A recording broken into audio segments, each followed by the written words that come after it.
स्वागत है आप सभी का मेरे YouTube चैनल पर।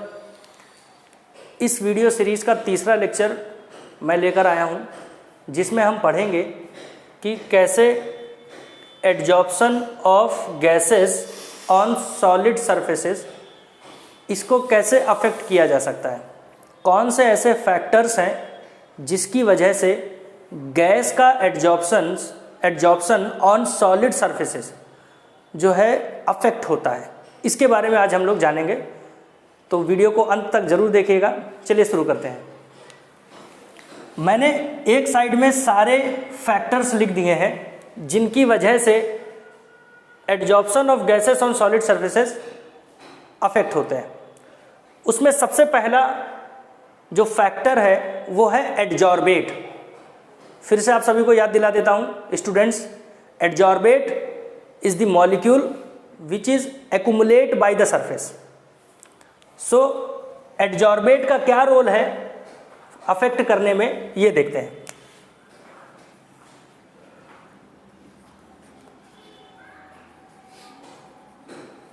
Those gases which are easily liquefied,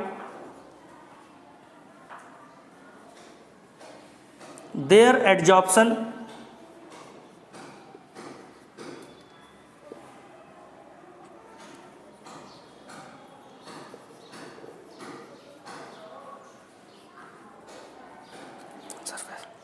किसी सॉलिड के सरफेस पर गैस का जो एडजॉर्प्शन है वो इस बात पर भी डिपेंड करता है कि जिस गैस का जो लिक्विफिकेशन है जितनी आसानी से हो जाएगा वो गैस उतनी ही आसानी से उस सरफेस पर एडजॉर्ब हो जाएगी।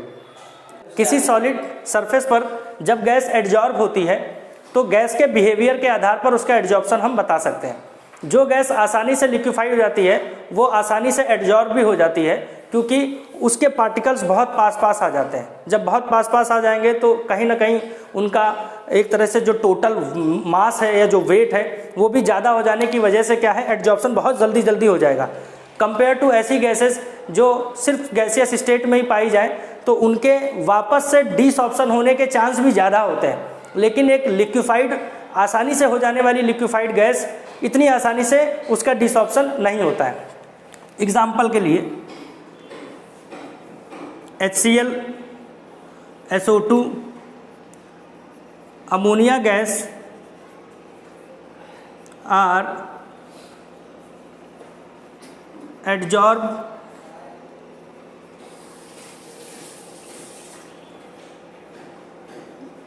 on the surface as compared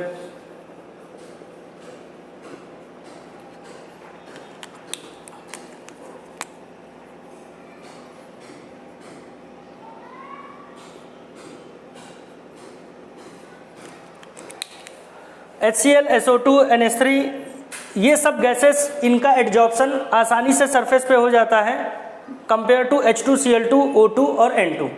इसका मतलब यहाँ पर ये है कि ये गैसेस क्या है, पोलर इन नेचर है सबसे पहली बात, और पोलर इन नेचर होने की वजह से ये आसानी से लिक्विफाइड हो सकती हैं।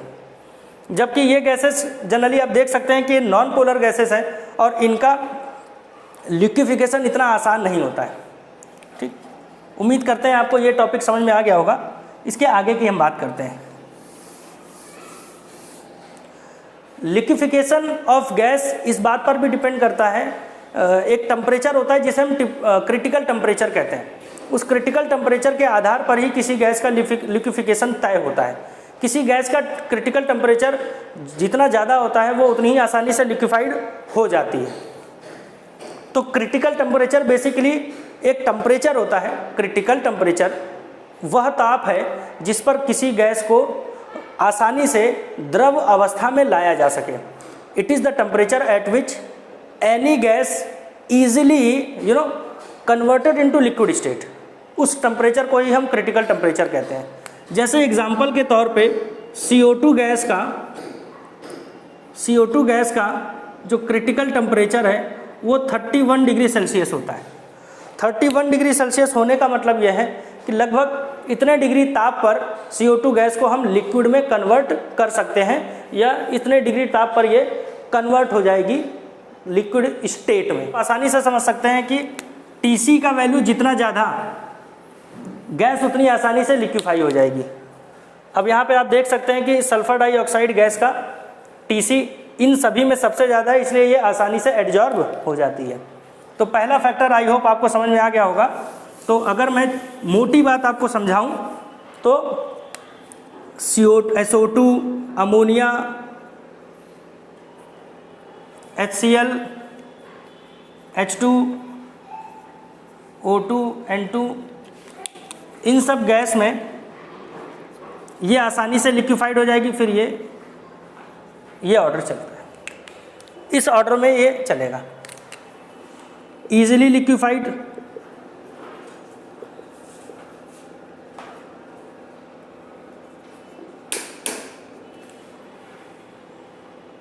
Not easily liquefied.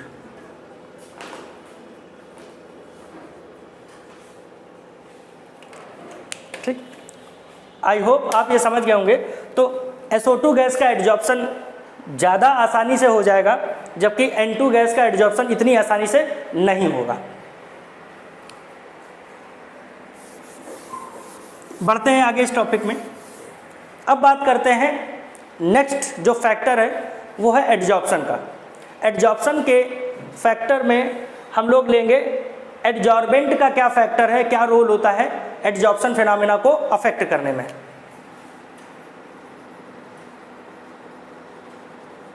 Adsorbent has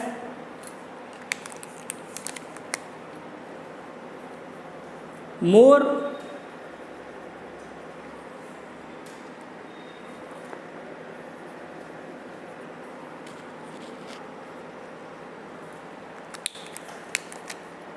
if adsorbent has more residual forces,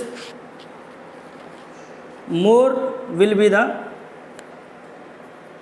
adsorption of gas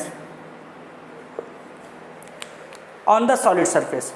किसी एडजॉर्बेंट में जितनी ज़्यादा रेसिडुअल फोर्सेस है, रेसिडुअल फोर्सेस बेसिकली मैंने आपको बताया था लास्ट टाइम भी कि जितना ज़्यादा फ्री वैलेंसीज है वहाँ पर, जितनी ज़्यादा एक्टिव वैलेंसीज हैं, वो जितनी ज़्यादा होंगी उस हिसाब से एडजॉर्प्शन भी उतना ही ज़्यादा होगा।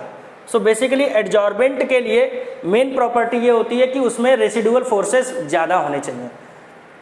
सो दैट्स वाई वहाँ पर एडजॉर्प्शन ऑफ गैस भी क्या हो जाएगा, मोर हो जाएगा, ज़्यादा हो जाएगा। बढ़ते हैं नेक्स्ट फैक्टर पर जो कि है surface area. Surface area of adsorbent is more then more will be the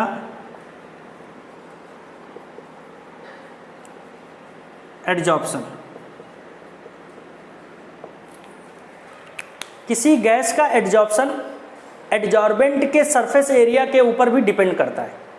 इसका मतलब यहाँ पर यह है कि जितना ज़्यादा स्पेस होगा, जितना ज़्यादा सरफेस एरिया होगा, जितनी ज़्यादा जगह होगी, जितना ज़्यादा सरफेस एरिया होगा, उसका एडजॉर्प्शन, उस सरफेस पर एडजॉर्प्शन उतना ही ज़्यादा होगा।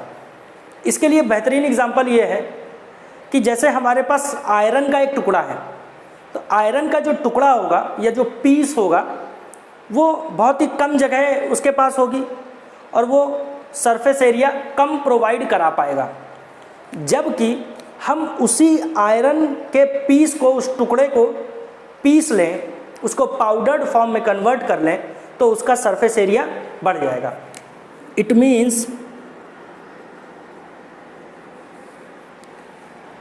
मीन्स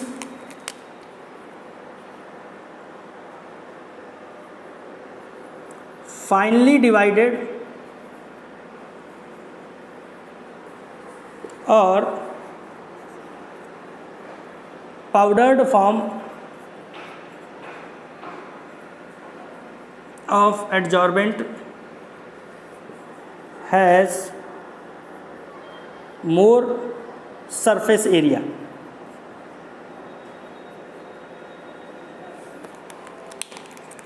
अगर हमारे पास आयरन का टुकड़ा है तो उसका सरफेस एरिया कम होगा, जबकि आयरन को अगर हमने पाउडर्ड फॉर्म में कन्वर्ट कर लिया है तो उसका सरफेस एरिया बढ़ जाएगा। तो ये फैक्टर हो गया सरफेस एरिया से रिलेटेड।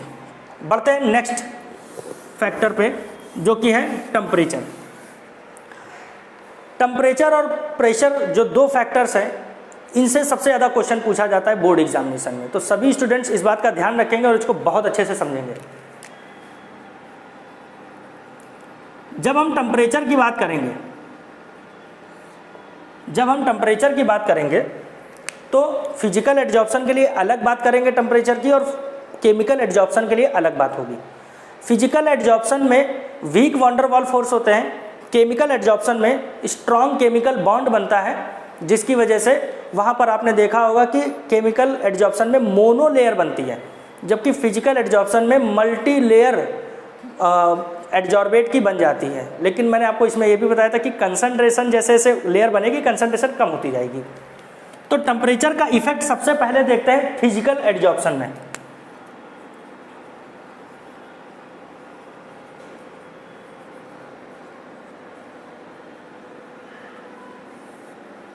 फिजिकल एड्जॉर्प्शन में on increasing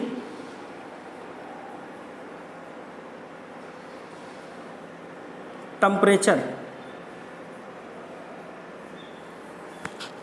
comma adsorption decreases,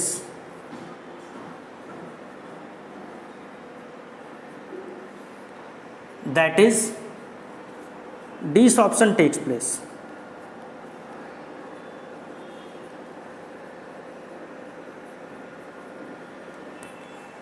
इसका मतलब यह है, यहाँ पर यह है कि जैसे ही हम टेम्परेचर को जैसे ही टेम्परेचर का किसी सिस्टम का टेम्परेचर हम बढ़ाएंगे, तो जो फिजिकल एड्जॉर्प्शन हुआ होगा पहले, मॉलिक्यूल्स को एनर्जी मिलेगी और फिर वो क्या कर देंगे, उस सरफेस को छोड़कर बाहर चले आएंगे।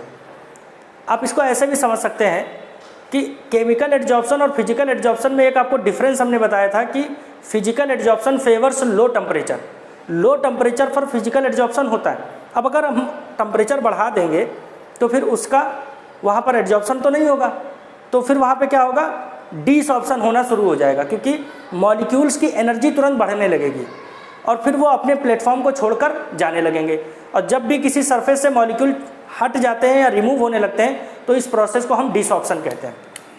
इसको एक ग्राफ के मदद से समझते हैं। यहाँ पर हम टेम्परेचर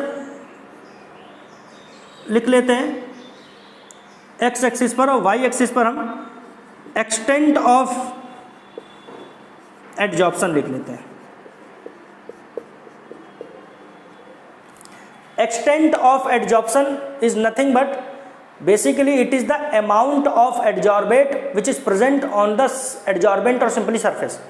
किसी सरफेस पर एड्जॉर्बेंट की कितनी मात्रा उपस्थित है, हम उसे ही अमाउंट ऑफ एड्जॉर्प्शन या एक्सटेंट ऑफ एड्जॉर्प्शन कहते हैं।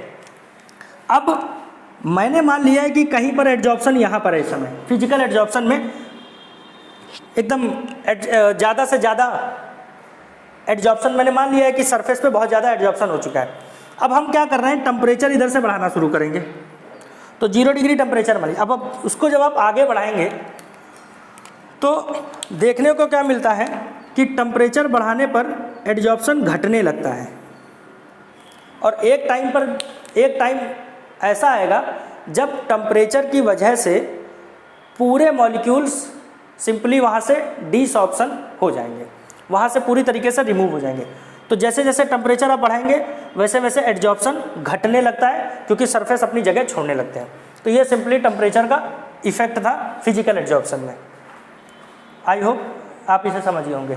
फिर से एक बार बता देता हूँ कि एक्सटेंट ऑफ एड्जॉर्प्शन में जो सरफेस पर मॉलिक्यूल बैठे हैं उनका अगर हम उस सरफेस का टेम्परेचर हम बढ़ा दें, उस पर्टिकुलर सिस्टम का टेम्परेचर बढ़ा दें, तो मॉलिक्यूल डिसऑर्प्शन प्रोसेस जो है शुरू होने लगती है अगर हम टेम्परेचर बढ़ा दें, जो कि मैंने यहाँ साफ साफ मेंशन कर दिया है। On increasing temperature adsorption decreases, that is desorption take place. वहाँ से मॉलिक्यूल हटने लगते हैं। उम्मीद करता हूँ आपको समझ में आ गया होगा। अब बात कर लेते हैं केमिकल एड्जॉर्प्शन की।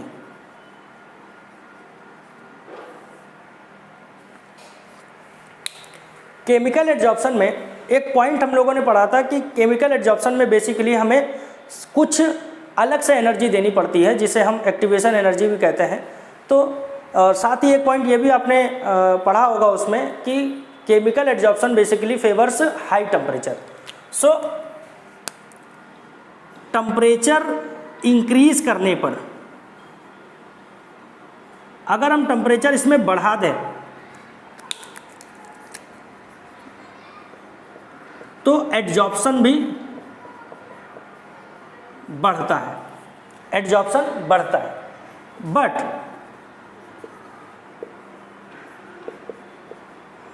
After some time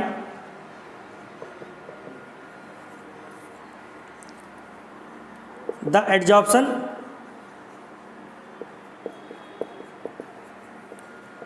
decreases because that particular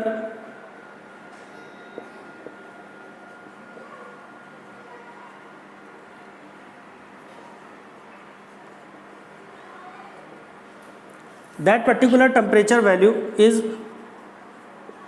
sufficient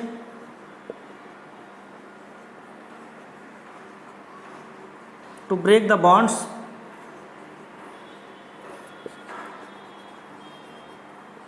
and hence desorption takes place।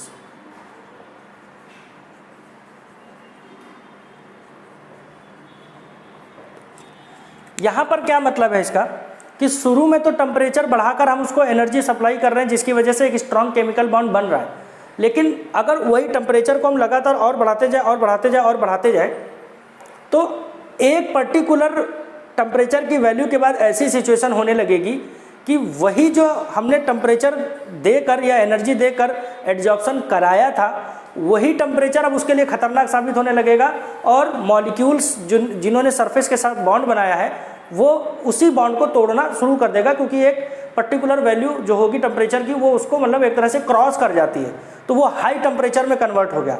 तो हाई टेम्परेचर फिर वो इतना हाई हो जाता है कि इनके ही बॉन्ड को वो तोड़ने लगता है। इसको अगर हम ग्राफ से समझें, इसको नोट कर लीजिएगा आप लोग, इसको अगर हम ग्राफ से समझें तो इस तरह से समझ सकते हैं।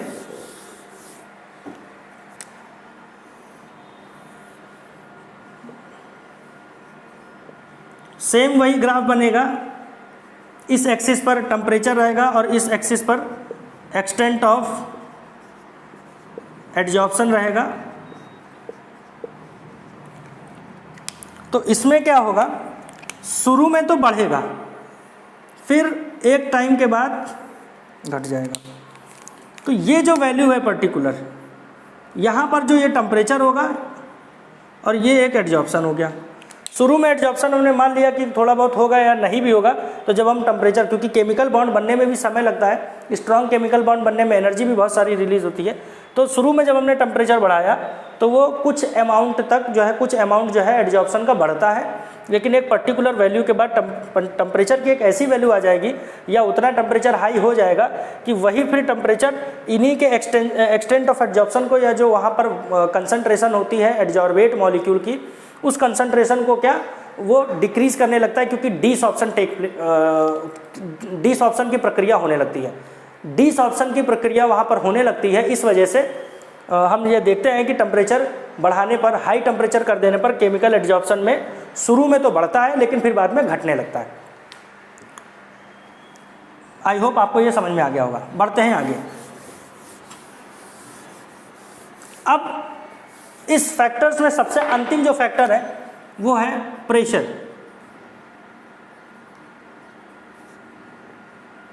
प्रेशर को कैसे समझते हैं?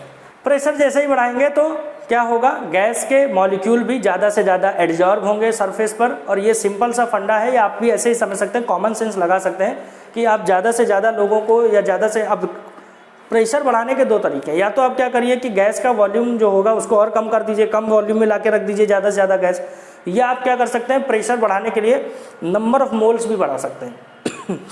नंबर ऑफ़ मोल्स बढ़ाने से भी कंसंट्रेशन बढ़ जाएगी तो गैदरिंग ज़्यादा हो जाएगी पार्टिकल। सिंपल मीन ये है कि प्रेशर बढ़ाने पर एडजॉर्प्शन बढ़ जाता है, और ये केमिकल और फिजिकल दोनों एडजॉर्प्शन प्रोसेस में होता है।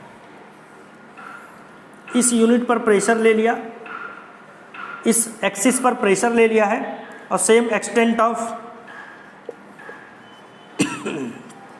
एडजॉर्प्शन।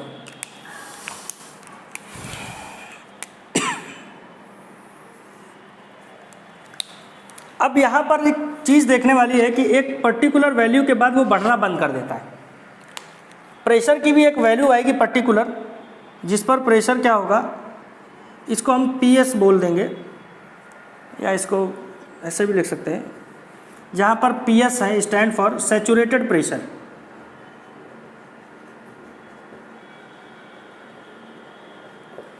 सैचुरेटेड प्रेशर का क्या मतलब होता है, आप प्रेशर अप्लाई कर रहे हैं गैस के ऊपर तो सरफेस धीरे धीरे कवर हो रहा है, मॉलिक्यूल्स गैस के ज़्यादा से ज़्यादा एडजॉर्ब हो रहे हैं सरफेस के द्वारा। लेकिन एक समय ऐसा आएगा जब प्रेशर इतना लग चुका होगा कि सारे के सारे गैस के मॉलिक्यूल क्या करेंगे, पूरी तरीके से सरफेस को घेर लेंगे, और एक बार पूरा सरफेस कवर हो गया तो फिर एडजॉर्प्शन तो फर्दर होगा नहीं, क्योंकि हमने एक फैक्टर पढ़ा है सरफेस एरिया ऑफ एडजॉर्बेंट का। किसी एडजॉर्बेंट का सरफेस एरिया जितना ज़्यादा होगा उस पर एडजॉर्प्शन उतना ही होगा। अब सरफेस एरिया भी डिपेंड करता है एक्टिव वैलेंसीज पर। किसी सरफेस एरिया पे जितनी ज़्यादा एक्टिव वैलेंसीज होंगी उतना ज़्यादा एडजॉर्प्शन होगा। लेकिन मॉलिक्यूल आके एडजॉर्ब होगा जैसे जैसे, वैसे वैसे एक्टिव वैलेंसीज कह लीजिए या रेसिडुअल फोर्सेस कह लीजिए, वो धीरे धीरे कम होने लगेंगे, और एक समय ऐसा आएगा कि सरफेस एरिया पर जो एक्टिव वैलेंसीज या रेसिडुअल फोर्सेस हैं या फ्री वैलेंसीज हैं वो पूरी तरीके से ख़त्म हो जाएंगे। तो इसका मतलब है कि सारे के सारे एक्टिव वैलेंसीज या रेसिडुअल फोर्सेस अब वो ख़त्म हो चुके हैं, उस पर कोई फर्दर जो है एडजॉर्प्शन हो नहीं सकता। इसलिए ऐसे केस में प्रेशर का वैल्यू आप जितना भी बढ़ाते जाएंगे कंसंट्रेशन उतनी ही आएगी। मतलब ये हुआ कि एक्सटेंट ऑफ एडजॉर्प्शन, यानी कि गैस की जो अमाउंट है जो सॉलिड सरफेस पे जाकर एडजॉर्ब हो रही है उसकी कंसंट्रेशन में कोई इंक्रीमेंट आपको देखने को नहीं मिलेगा, फर्दर आप कितना ही प्रेशर बढ़ाते क्यों ना चले जाएं, क्योंकि जब सरफेस एरिया ही नहीं बचेगा, जब सरफेस पर मॉलिक्यूल को बैठने के लिए जगह ही नहीं बचेगी, तो उस केस में हम प्रेशर बढ़ाने पर देखते हैं कि उसकी कंसंट्रेशन में कोई चेंज नहीं आता है।